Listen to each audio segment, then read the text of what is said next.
ಒಂದನೇ ಅಧ್ಯಾಯದ ಹೆಸರು ಹೇಳಿ ಅಕ್ಕ. ಜೈ ಶ್ರೀ ಕೃಷ್ಣ. 1ನೇ ಅಧ್ಯಾಯದ ಹೆಸರು ಅರ್ಜುನ ವಿಷಾದ ಯೋಗ. ಮೊದಲನೇ ಶ್ಲೋಕ. ಧೃತರಾಷ್ಟ್ರ ಉವಾಚ ಧರ್ಮಕ್ಷೇತ್ರೇ ಕುರುಕ್ಷೇತ್ರೇ ಸಮವೇತಾಯುಯುತ್ಸವಃ ಮಾಮಕಾಃ ಪಾಂಡವಾಶ್ಚೈವ ಕಿಮಕುರ್ವತ ಸಂಜಯ. ವೆರಿ ಗುಡ್ ಅಕ್ಕ. ತತಃ ಶಂಖಾಶ್ಚ ಭೇರ್ಯಶ್ಚ ಪಣವಾನಕಗೋಮುಖಾಃ ಸಹಸೈವಾಪ್ಯಹನ್ಯಂತ ಸಶಬ್ದಸ್ತು ಮುಲೋऽಭವತ್. ತತಃ ಶ್ವೇತೈರ್ಹಯೈರ್ಯುಕ್ತೆ ಮಹತಿ ಸ್ಯಂದನೆ ಸ್ಥಿತೌ ಮಾಧವಃ ಪಾಂಡವಶ್ಚೈವ ದಿವ್ಯೌ ಶಂಕೌ ಪ್ರದಧ್ಮತುಃ. ಯೋತ್ಸ್ಯಮಾನಾನವೇಕ್ಷ್ಯेऽहं समागताः धार्तराष्ट्रस्य दुर्बुद्धेर्युद्धे प्रियचिकीर्षवः. संजय उवाच एवमुक्तो हृषीकेशो गुडाकेशेन भारत सेनयोरुभयोर्मध्ये स्थापयित्वा रथोत्तमम्.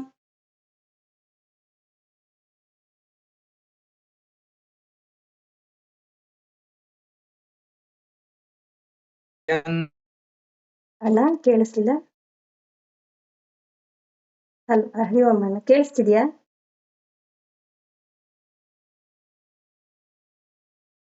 ಅಣ್ಣ?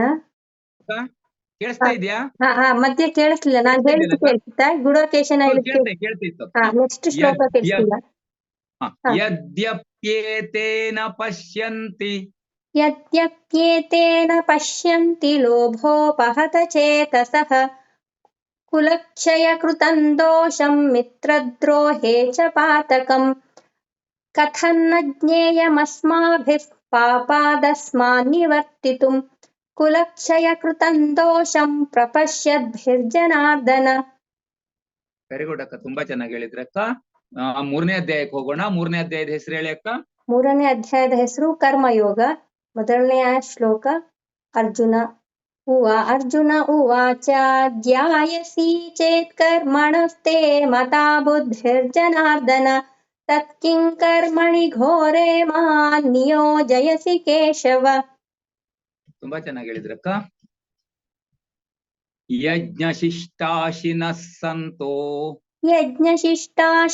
ಸಂತೋ ಮುಚ್ಯಂತೆ ಸರ್ವಕಿಲ್ಬಿಷೈಃ ಭುಂಜತೆ ತೇ ತ್ವಘಂ ಪಾಪಾ ಯೇ ಪಚಂತ್ಯಾತ್ಮಕಾರಣಾತ್ ಅನ್ನಾದ್ ಭವಂತಿ ಭೂತಾನಿ ಪರ್ಜನ್ಯಾದನ್ನ ಸಂಭವಃ ಯಜ್ಞಾದ್ ಭವತಿ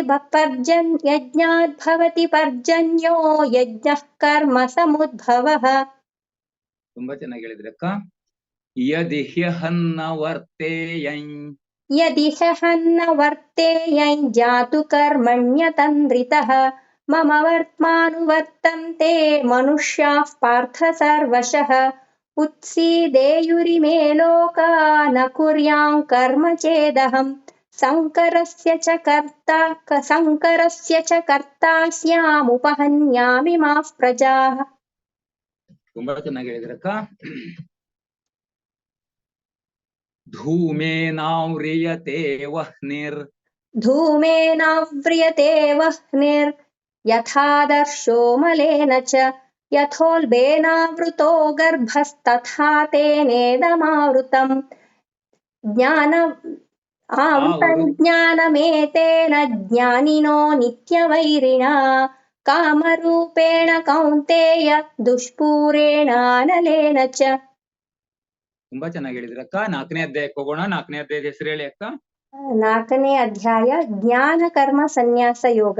ಮೊದಲನೇ ಶ್ಲೋಕ ಶ್ರೀ ಭಗವಾನುವಾಚ ಇಮೌ ವಿವಸ್ವತೆ ಯೋಗಂ ಪ್ರೋಕ್ತವಾನಹಮವ್ಯಯಂ ವಿವಸ್ವಾನ್ ಮನವೇ ಪ್ರಾಹ ಮನುರಿಕ್ಷ್ವಾಕವೇ ಬ್ರವೀತ್. ತುಂಬಾ ಚೆನ್ನಾಗಿ ಹೇಳಿದ್ರಕ್ಕ. ಚಾತುರ್ವರ್ಣ್ಯಂ ಮಯಾ ಸೃಷ್ಟಂ ಗುಣಕರ್ಮ ವಿಭಾಗಶಃ ತಸ್ಯ ಕರ್ತಾರಮಪಿ ಮಾಂ ವಿದ್ಯ ಕರ್ತಾರಮವ್ಯಯಂ न मां कर्माणि लिम्पन्ति न मे कर्मफले स्पृहा इति मां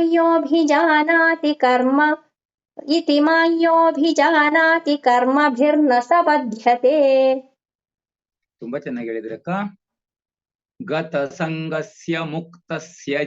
गतसङ्गस्य मुक्तस्य ज्ञानावस्थितचेतसः यज्ञायाचरतः कर्म समग्रं प्रविलीयते. ब्रह्मार्पणं ब्रह्महविर्ब्रह्माग्नौ ब्रह्मणाहुतं ब्रह्मैव तेन गन्तव्यं ब्रह्मकर्म समाधिना. न हि ज्ञानेन सदृशं पवित्रमिह विद्यते. तत्स्वयं योगसंसिद्धः कालेनात्मनि विन्दति. श्रद्धावान् लभते ज्ञानं तत्परः संयतेन्द्रियः ज्ञानं लब्ध्वा परां शान्तिमचिरेणाधिगच्छति. ತುಂಬಾ ಚೆನ್ನಾಗಿ ಹೇಳಿದ್ರಿ ಅಕ್ಕ. 5ನೇ ಅಧ್ಯಾಯಕ್ಕೆ ಹೋಗೋಣ. 5ನೇ ಅಧ್ಯಾಯದ ಹೆಸರು ಹೇಳಿ ಅಕ್ಕ. 5ನೇ ಅಧ್ಯಾಯ ಕರ್ಮ ಸನ್ಯಾಸ ಯೋಗ. ಮೊದಲನೇ ಶ್ಲೋಕ. ಅರ್ಜುನ ಉವಾಚ ಸನ್ಯಾಸಂ ಕರ್ಮಣಾಂ ಕೃಷ್ಣ ಪುನರ್ಯೋಗಂ ಚ ಶಂಸಸಿ ಯಚ್ಛ್ರೇಯ ಏತಯೋರೇಕಂ ತನ್ಮೇ ಬ್ರೂಹಿ ಸುನಿಶ್ಚಿತಂ. ವೆರಿ ಗುಡ್ ಅಕ್ಕ, ತುಂಬಾ ಚೆನ್ನಾಗಿ ಹೇಳಿದ್ರಿ. ಬ್ರಹ್ಮಣ್ಯಾಧಾಯ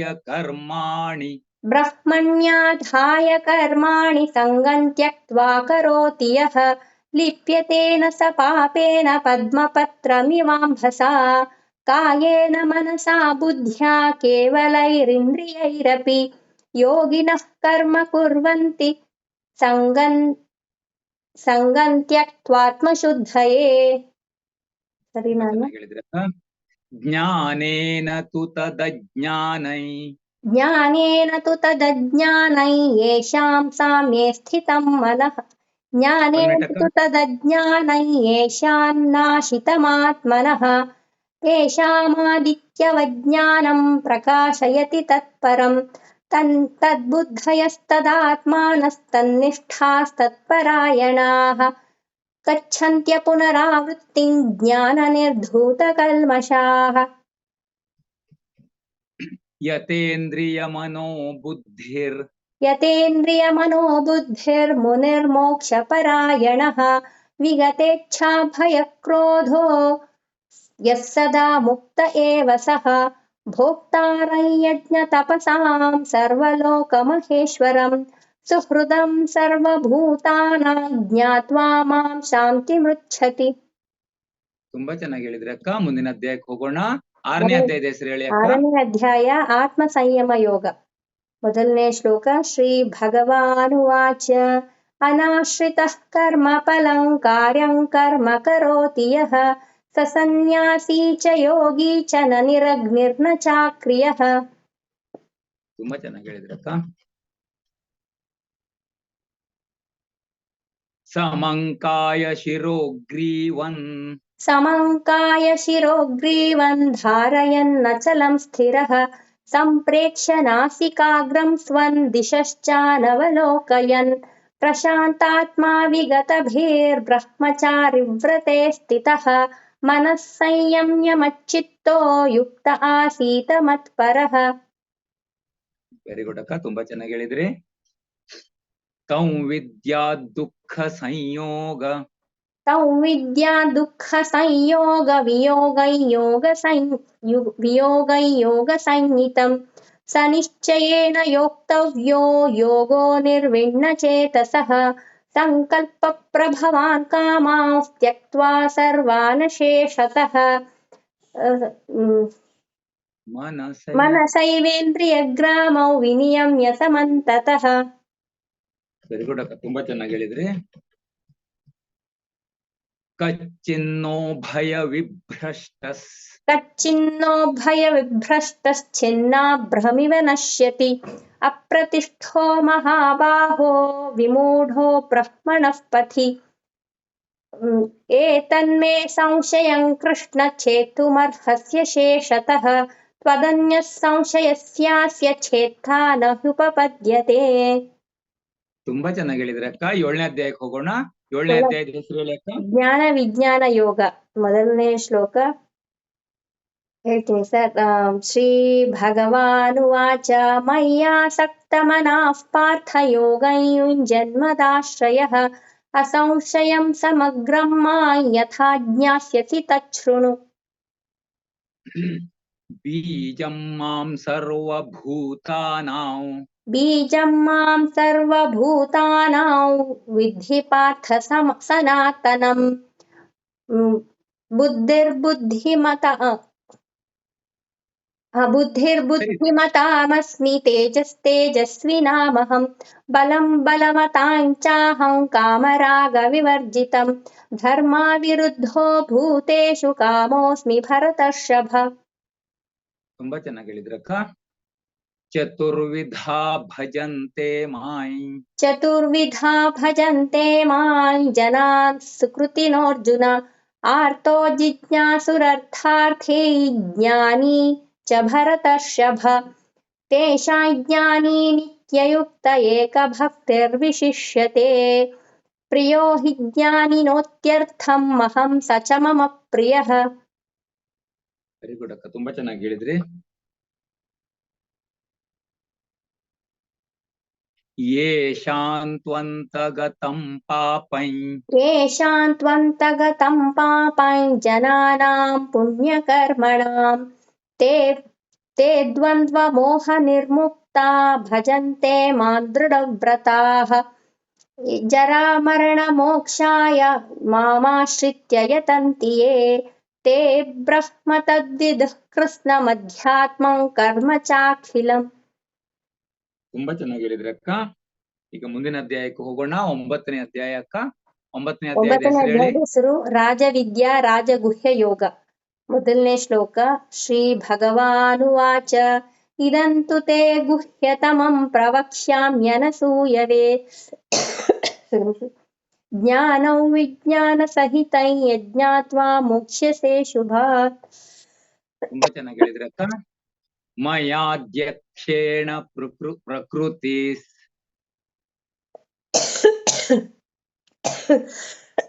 ಸ್ವಲ್ಪ ನೀರು ಕುಡಿಬೋದಾ ಅಣ್ಣ? ಕುಡಿ ಖಂಡಿತ ಅಕ್ಕ.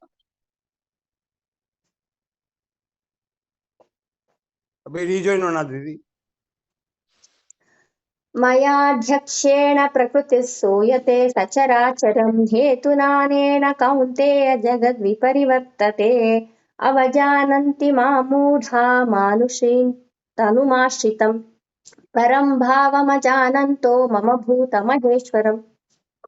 ತುಂಬಾ ಚೆನ್ನಾಗಿ ಹೇಳಿದ್ರೆ ಅಕ್ಕ.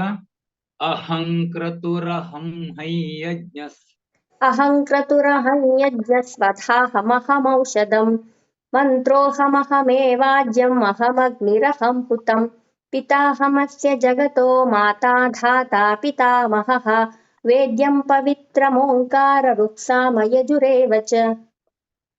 ತುಂಬಾ ಚೆನ್ನಾಗಿ ಹೇಳಿದ್ರಕ್ಕ. ಶುಭಾಶುಭ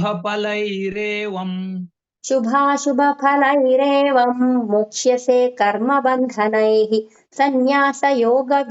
ಸನ್ಯಾಸಯೋಗಯುಕ್ತಾತ್ಮಾ ವಿಮುಕ್ತೋ ಮಾಮುಪೈಷ್ಯಸಿ ಸಮೋಹಂ ಸರ್ವಭೂತೇಷು ನ ಮೇ ದ್ವೇಷ್ಯೋಸ್ತಿ ನ ಪ್ರಿಯಃ ಯೇ ಭಜಂತಿ ತು ಮಾಂ ಭಕ್ತ್ಯಾ ಮಯಿ ತೇಷು ಚಾಪ್ಯಹಂ. ತುಂಬಾ ಚೆನ್ನಾಗಿ ಹೇಳಿದ್ರಕ್ಕ. ಮುಂದಿನ ಅಧ್ಯಾಯಕ್ಕೆ ಹೋಗೋಣ. 12ನೇ ಅಧ್ಯಾಯ. 12ನೇ ಅಧ್ಯಾಯದ ಹೆಸರು ಭಕ್ತಿ ಯೋಗ. ಮೊದಲನೇ ಶ್ಲೋಕ ಅರ್ಜುನ ಉವಾಚ ಏವಂ ಸತತ ಯುಕ್ತಾಯೇ ಭಕ್ತಾಸ್ತ್ವಾಂ ಪರ್ಯುಪಾಸತೆ ಯೇ ಚಾಪ್ಯಕ್ಷರಮವ್ಯಕ್ತಂ ತೇಷಾಂ ಕೇ ಯೋಗವಿತ್ತಮಾಃ. ತುಂಬಾ ಚೆನ್ನಾಗಿ ಹೇಳಿದ್ರಕ್ಕ. ತೇಷಾಮಹಂ ಸಮುದ್ಧರ್ತಾ ಮೃತ್ಯು ಸಂಸಾರ ಸಾಗರಾ ಭವಾಮಿ ನ ಚಿರಾತ್ ಪಾರ್ಥ ಮಯ್ಯಾವೇಶಿತ ಚೇತಸಾಂ ಮಯ್ಯೇವ ಮನ ಆಧತ್ಸ್ವ ಮಯಿ ಬುದ್ಧಿಂ ನಿವೇಶಯ ನಿವಸಿಷ್ಯಸಿ ಮಯ್ಯೇವ ಅಥವಾ ಊರ್ಧ್ವನ್ನ ಸಂಶಯ. ತುಂಬಾ ಚೆನ್ನಾಗಿ ಹೇಳಿದ್ರಕ್ಕ. ಓಕೆ ಅಕ್ಕ, ದಯವಿಟ್ಟು ಕ್ಷಮೆ ಇರ್ಲಿ ಅಕ್ಕ. 11ನೇ ಅಧ್ಯಾಯದಿಂದ ಶುರು ಮಾಡೋಣ. ರೀಜಾಯ್ನ್